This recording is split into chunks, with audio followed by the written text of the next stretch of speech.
going on a bear hunt. I'm not afraid.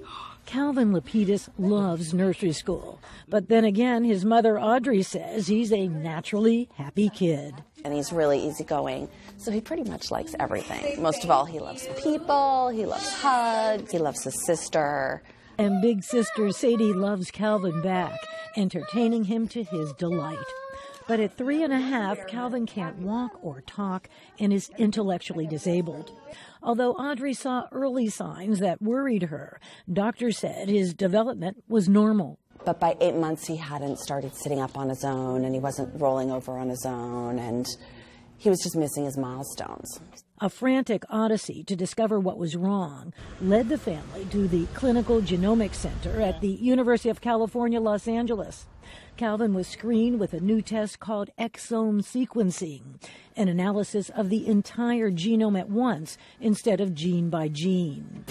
The team at the center extracted and sequenced DNA from blood samples from Calvin and his parents. Then they scanned all the genes simultaneously to find the single gene mutation, says Stanley Nelson, a UCLA professor of human genetics and pathology and laboratory medicine. And on average, every location in the genome at the end of this process is oversampled 100 times. So what it means is that we see 50 of the DNA variants that you got from your mom.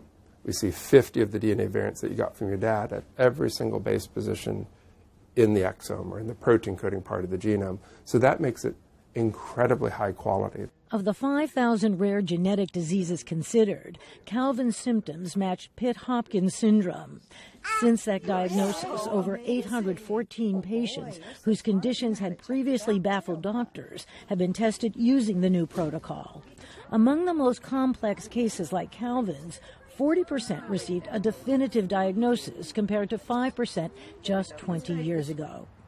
Audrey Lapidus says while painful, knowing what Calvin's disorder is ended a period of uncertainty. The diagnosis has certainly helped me prepare for the future as far as, knowing what to expect. Calvin is among 500 known cases of Pitt-Hopkins.